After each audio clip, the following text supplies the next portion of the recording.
Good morning. Nothing like a few computer glitches in the morning to get things thrown off a little bit. Be it just a bit late started, but if you're here, come on in, say hello. If you're watching the replay, please say replay in the comments. Love to know you're here. We're going to be talking about pricing today. And so feel free, if you have questions from the very beginning, go ahead and throw them into the comments, or if you'd like to ask them as I go through the materials, I'll be checking and would love to answer any questions that you have. So before we begin, I just want to tell you a little bit about myself for anyone who's here who may not be familiar with me. My name, again, is Connie Whitesell. I am a professional certified coach. And what that means is that that certification means that I have worked hundreds of hours with business owners, with sales professionals in my business coaching practice. I've been doing this for about 10 years now. I work primarily with solo business owners and with sales professionals. I have been one for about 20 years now. I had an HR consulting business prior to my coaching practice. So my heart is really there with the solo business owners, with people who are there on their own, making it happen, but who could use some additional accountability, some additional support and resources. I really like to be that partner with my clients in that way.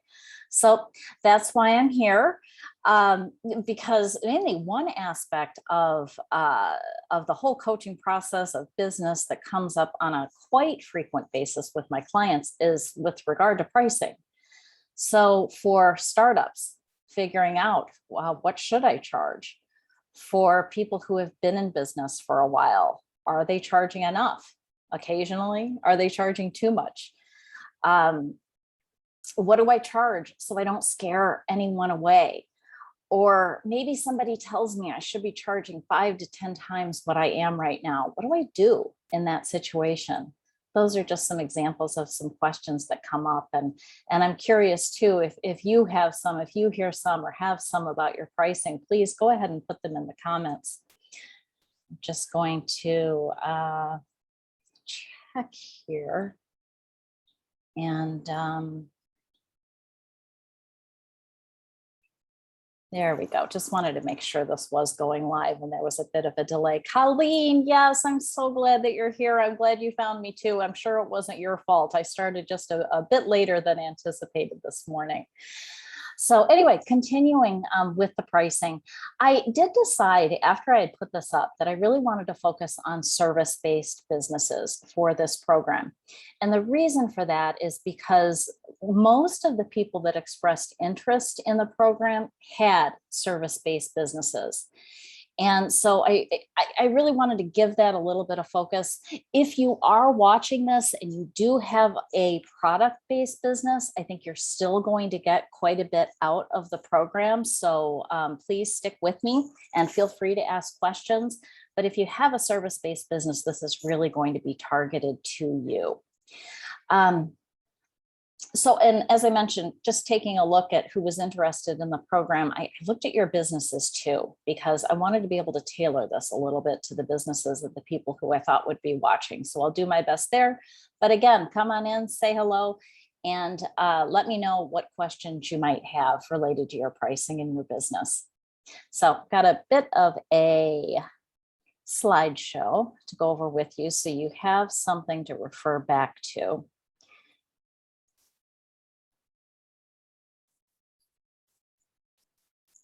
A little something to help take some notes from. Well, I've already told you about me. But here, just wanted to start out. Why is pricing more difficult for service-based businesses? These are the main reasons that I see and that I have experienced.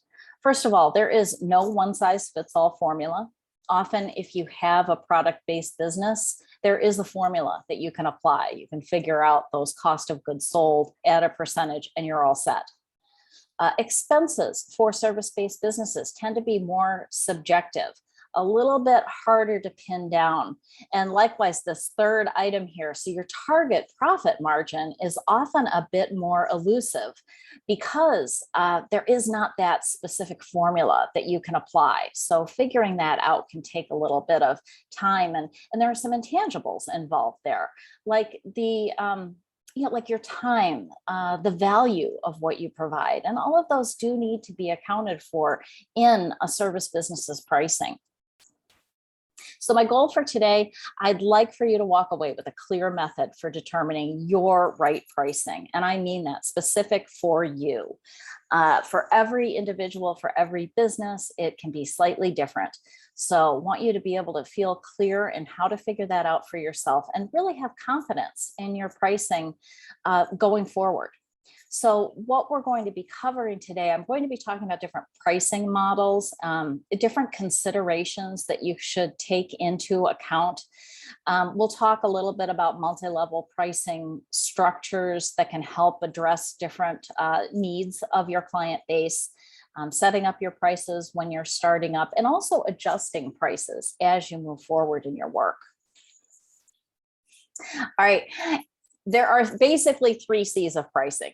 What it ultimately comes down to, the main considerations are your costs, your customers, and your competitors. We'll talk about a few other considerations, but those are really the ones that we want to focus on. So starting with costs, knowing your costs is critical to begin with, because if you are not covering those, you'll just be out of business in no time, right? It's common sense. But often I find business owners don't even know what those costs are, or they may have known when they first started out, but they've lost track and they're not really paying attention. So we want to come back to those costs that are really important to being the base of our pricing. So starting out with direct costs. These are expenses that are directly related to the services that you're providing. So they are the costs you incur each time you provide a particular service. It may be direct materials and expenses. So some examples here, I know we have a dog trainer who was interested in this program. And I was thinking maybe for her, like when she goes to meet with her initial clients, maybe she provides a leash. Maybe she provides a collar, some treats. Those are direct materials that she has. For someone who's doing digital marketing, there may be direct costs associated with, say, the cost of stock images. For a painter, it's going to be the paint that they bring for a project, the primer, anything related to that project. So you get the idea there. Also, direct labor. So oftentimes you'll need to bring somebody with you on a project. Say, for example, when a photographer is working a wedding and they need to bring a second shooter with them to help. That's a direct labor cost related to that particular project. I know we have a number of coaches and consultants who are interested in today's program as well. And oftentimes those individuals will bring in other experts with them as part of their packages. For example, while I do overall business planning with an organization and cover a variety of different aspects within a business, sometimes I'll bring along a marketing expert with me or an accounting expert with me. And those are direct labor costs that are included in my package pricing, but are costs to me of bringing that person in. So some things to think about there. Just simply the rule of thumb on that is if that cost can be directly traced back to the delivery of a service you provided as a direct cost. And we've also got indirect costs, right? Sometimes referred to as overhead or operating expenses. These are costs that can't be related directly to a project. So it may be something like your rent, your utilities, your costs of marketing and advertising, maybe your insurance, your equipment and maintenance, right? So we need to have a handle on what all of those costs are, direct and indirect. Now, there are methods of calculating your overhead percentage to add into your pricing. It's a bit complicated, so I don't want to get too into the weeds on that today, but if you do want some help with that, just send me a direct message and I can give you some more information about the formula to follow. But mainly the point I want to make today is to be aware of those costs and make sure that you're incorporating them into your pricing. Now, there are different types of pricing models. If you were to go directly with a direct cost plus profit markup, like often product businesses do, this would be simply called cost-based pricing strategy. And you're typically not going to do that in a service business. You could, but I just want this to be the basis of the discussion. And then as I talk about some of these other pricing strategies, ultimately what you'll want to do is consider all of them to come up with your own unique pricing strategy. And back to costs, if you're looking at these and you're like, I'm not quite sure I know exactly what my overhead is or my direct costs, just this is the time to get a handle on them. Go back. If you're starting up, you will need to make estimates of those costs. But if you've been in business for a while, you have those figures. They're in your financial documents, monthly, annually. You'll definitely want to take a look at those.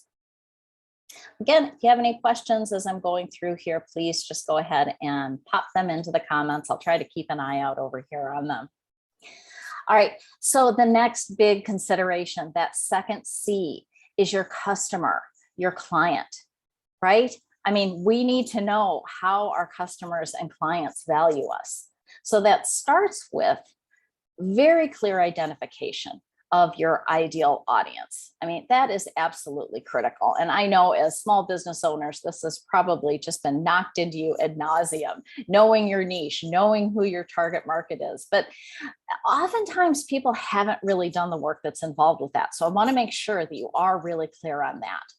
So that means being sure of who they are. Are you B2B? Are you working business to business, or are you working business to consumer? If you're working with businesses, get into more detail. What size are they? What industry are they in? Maybe how many employees do they have? What's their gross revenue? Where is their location? If you're working with consumers, what are their demographics? What are their behaviors, their lifestyles?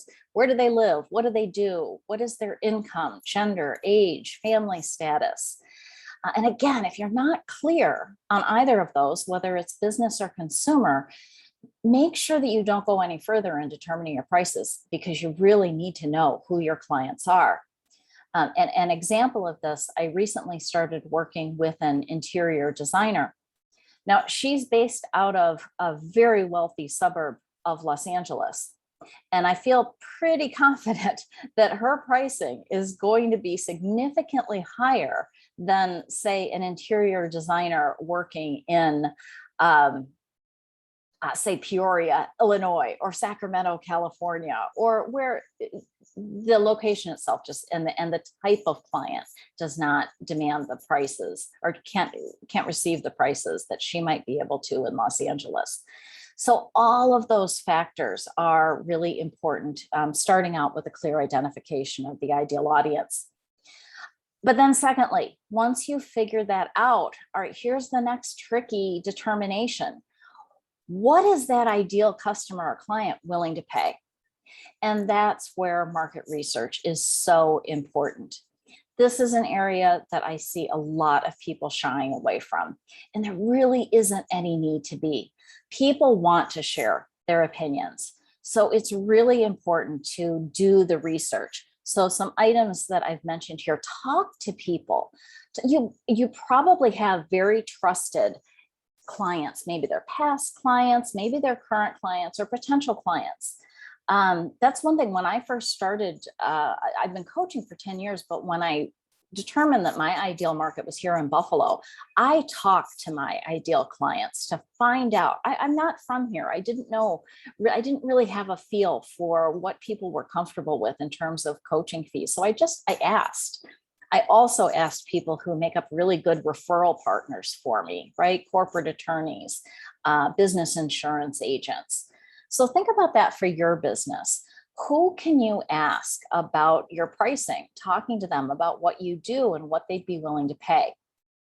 Now, in addition to those conversations, there are other ways of doing market research surveys. Right now, there are just great free online tools. You can put together a Google Forms survey, SurveyMonkey, whatever that might be, telling people more about your working and asking about what they'd expect to pay. perhaps focus groups, even asking people, polling people on social media. People love to give their opinions. So it's really important to do that kind of research to figure out really when you're providing your great services, what are people willing to pay? Now, there are some other considerations that when you're doing this research, it's very important to include. If I was just going to ask someone what they'd like to pay for a business coach, that's not going to give me a lot of good information, right? I need to tell people what makes me unique. What is, and that's in terms, and that could be in terms of experience, training. So think about you in your business.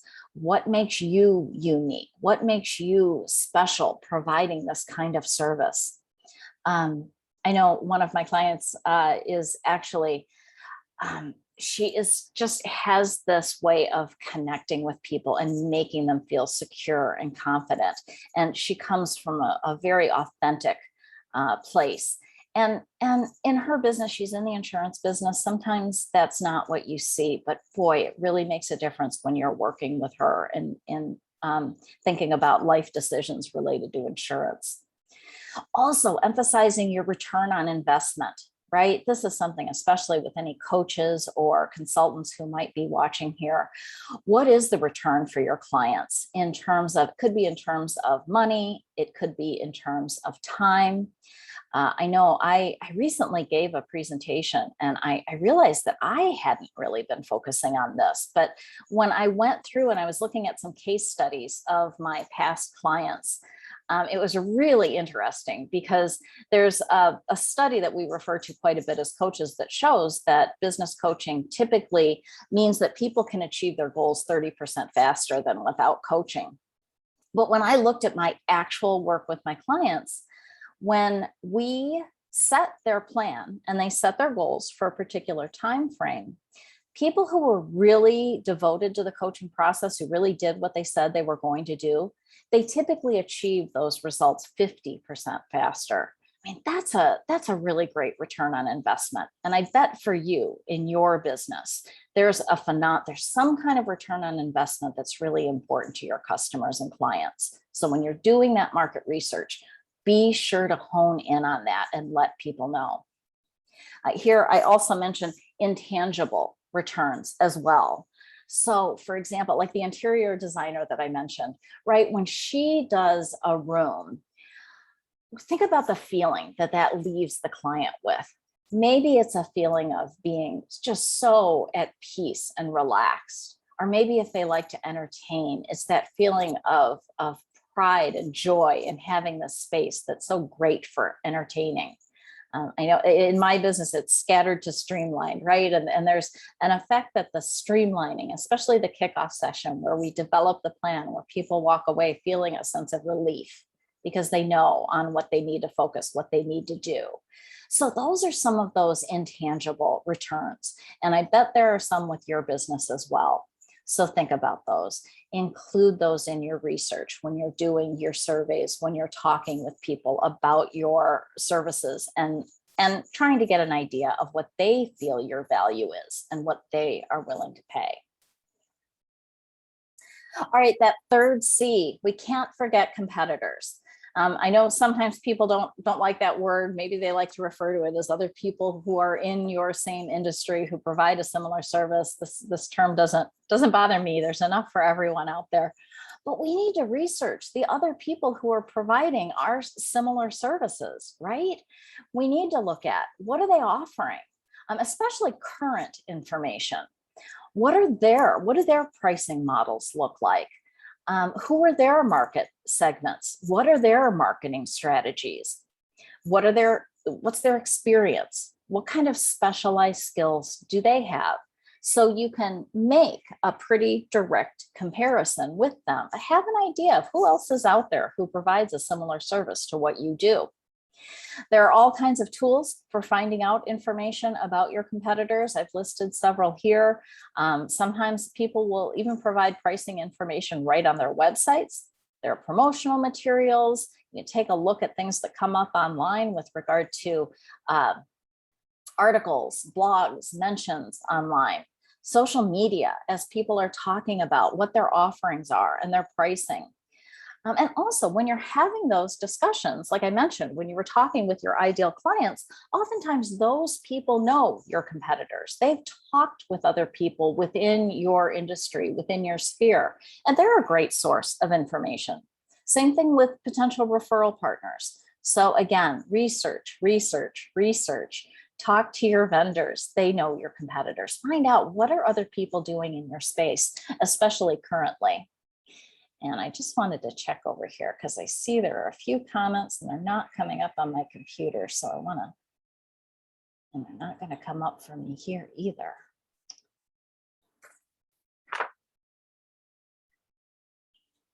Just a second here.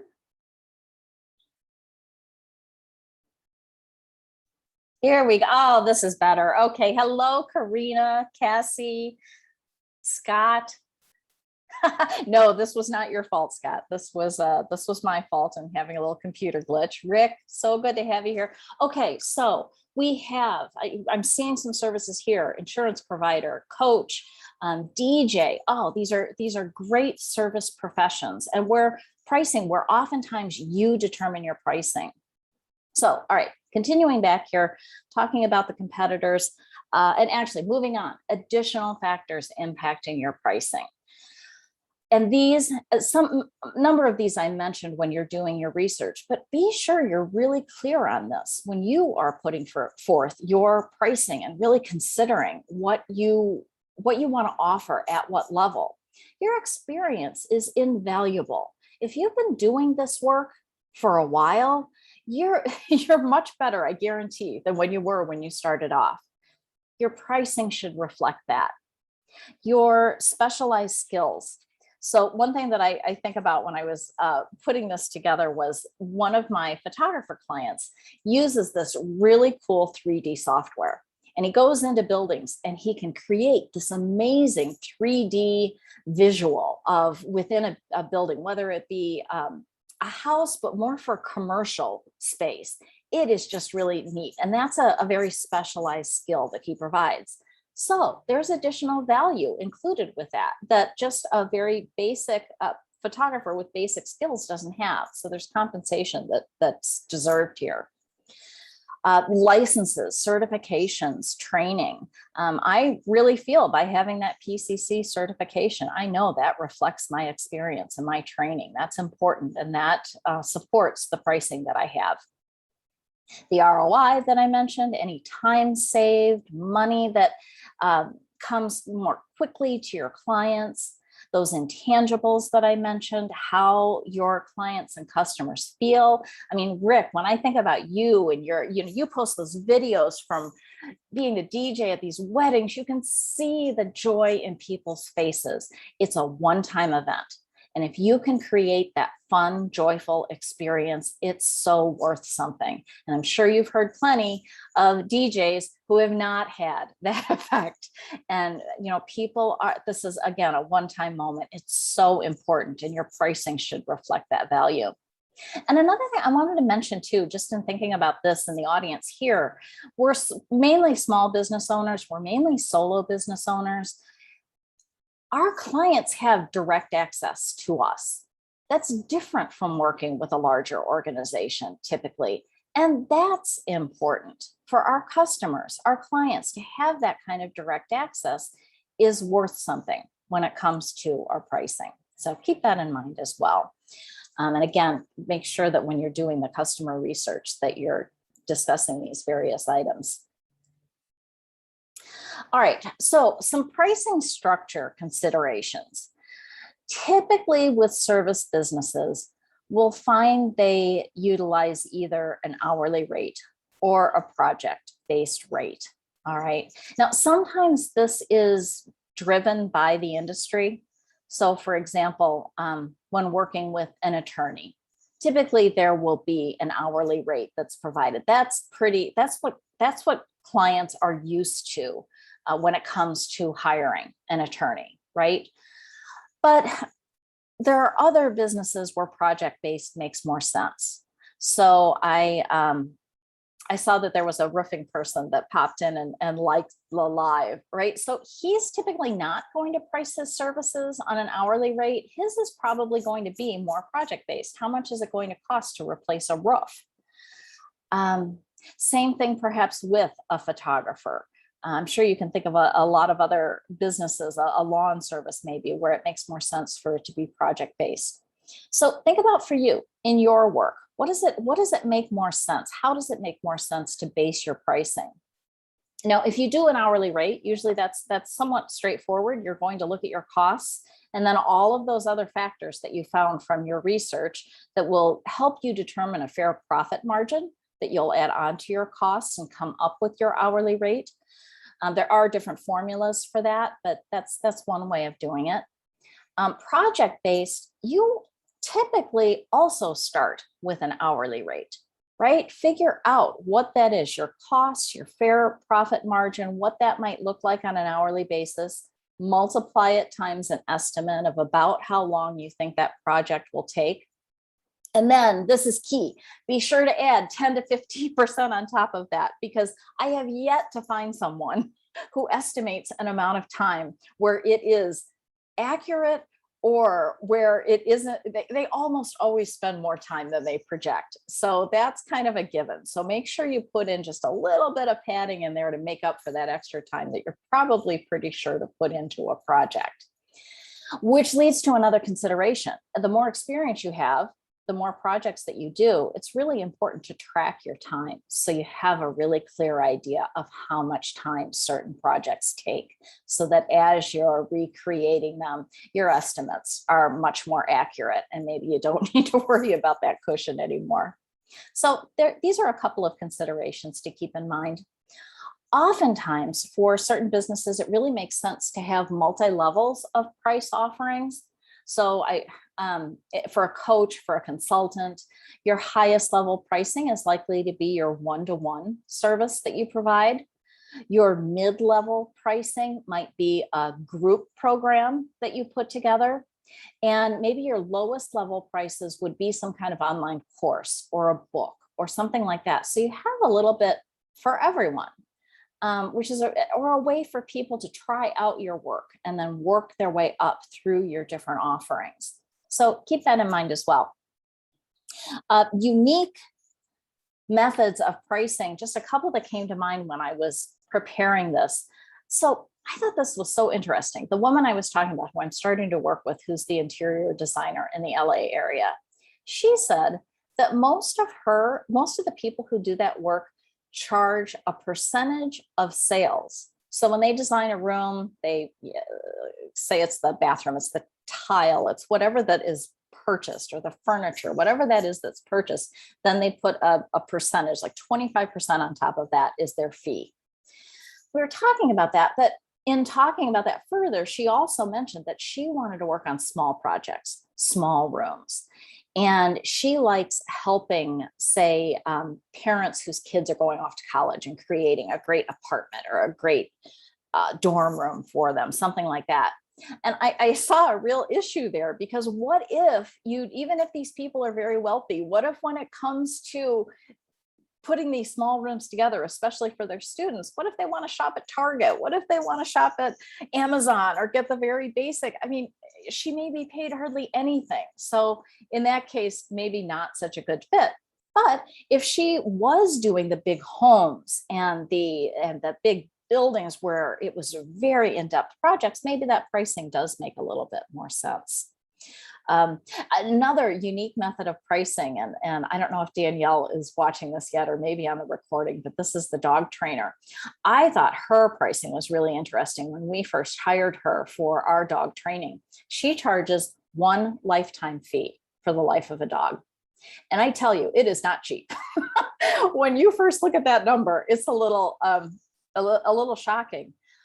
But we did go ahead and we did hire her. And I tell you what, with the hours that she has put into our dogs, she's maybe making about $15 or $20 an hour when it's all spread out. So think about that. There may be some unique methods of pricing within your industry, or maybe you want to charge something that's unique, that makes you unique. But if it works, if you talk to your clients and they think it's a great way of pricing as well, go for it. Don't hold yourself back by some of these standard structures that are there. All right, let me just check back here. All right, so again, any questions come up, please go ahead and put them in the comments. I'm happy to address them now or after the fact, whatever you need help with. Another aspect that I wanted to cover was adjusting pricing. So oftentimes, and here, I just want to say this, if you are thinking that your fees are not high enough, if you hear on a regular basis that from your clients that, boy, you're a bargain, or you hear from other people in your field that you should be charging more, but if you really feel inside that you're not charging enough, I can pretty much guarantee you're not. Every single client I've had who's come to me that's like, I'm just not sure about my pricing. They're almost always correct and they need to increase them. And sometimes it's very significantly. I worked with one photographer who really, when he did the research, found that he was at, bargain basement prices, but the value he was providing was amazing. So there was a real disconnect there. And excuse me, you don't want to become known as the person who is the bargain basement provider of whatever your specific business is, especially if you have experience and you've been doing this work and you really do provide value. I see this with some coaches. I see this in all kinds of different industries. So it may be after you do all of this research that you find that you really do need to be increasing your fees. Or alternatively, now this doesn't happen as often, but sometimes businesses, especially when they get into a cost-based pricing structure where their costs keep going up and they keep increasing their overall rates to keep those profit margins where they were before, they can price themselves out of the market. That occasionally will happen. And if that's the case, then we do need to look at, okay, how can we cut these costs? How can we bring this down to something that the clients are willing and able to pay by being even more efficient with costs, or finding ways of bringing back and getting more control over costs and time. So just some things to consider here. Just making sure this research is really going to help you figure out whether, where you're at and whether you need to do this. If you are finding yourself in a situation where you do need to increase your fees and it's a pretty significant boost, a lot of times people feel uncomfortable with just saying, okay, I'm going from A to Z in one step. Don't feel this is your business. Don't feel that you have to make that adjustment. You can do this in steps. And oftentimes, some people are so fearful about talking about their new pricing. And almost every time I talk to somebody, when they do that adjustment, they bring it up, there's no question at all about it, especially when they've done their research. So they know they're providing that equivalent value. So if you don't feel comfortable making that big jump, just set those adjustments every quarter, every half a year, whatever that is, until you bring your pricing to the level that it should be. All right. Before I wrap up, there's just something here I wanted to mention to you, because I know some of you who are on here have attended my planning intensive. Some have expressed interest before. So before I wrap up, just wanted to mention I have my 4th quarter profitability planning intensive coming up at the end of September, early October. Actually, the first session, which was set for September 28th, sold out almost immediately. I keep these small groups because I tailor these sessions directly to the people who participate. So today we opened up, or yesterday we had opened up an additional half-day session to plan for 4th quarter. That's being held the morning of October 5th from 9 to 12:30 Eastern time. During those planning intensives, again, I keep it very small. We do a complete business assessment. We look at the vision for your business, your goals. We look at the 5 business pillars, your products and services, operations, marketing and sales, finances, and personal management. And then we create a 3-month, a fourth quarter actionable plan. So you know what you need to do every month, every week, even every day to move yourself forward and end the year on a really strong note. So just wanted to mention that October 5th, 10 seats. And right now the early bird pricing of $199 is available. Okay, wrapping up on the pricing. So the ultimate pricing goal, really think about this as I read through this. It covers the various elements we've already mentioned. The main goal and the question you want to ask yourself when you come up with your new pricing is focus on providing the best service you can offer at the price your target audience is willing to pay with a suitable profit margin for you. So if you feel that you are providing the best service you can offer at the price your ideal client is willing to pay with a profit margin that satisfies you, you're golden. You're in great shape. So I encourage all of you to take the time, go through the exercises that I provided here and see what the ideal pricing is for you. If you'd like any additional support, I'm here. You can private message me through the group, through my profile. You can send me an email at cweitzel@scattered2streamline.com. I'll also put a link in the comments. I'm available. I love the 45-minute brainstorming sessions. So if you've gone through this exercise and you just have a couple of questions, you need some tweaking, or you just have some overall questions with regard to your business, please let's schedule that. I'd love to help you in any way that I can. All right. Well, thank you very much for being here. I appreciate the comments that have come through. There may be more here that I haven't seen yet, but I will afterward. And again, if you have any questions as you go through this process, or even as you're reviewing the recording, please feel free to post them in the comments and I'll be sure to address them. In the meanwhile, happy Tuesday. Everyone have a great rest of your week. Bye-bye.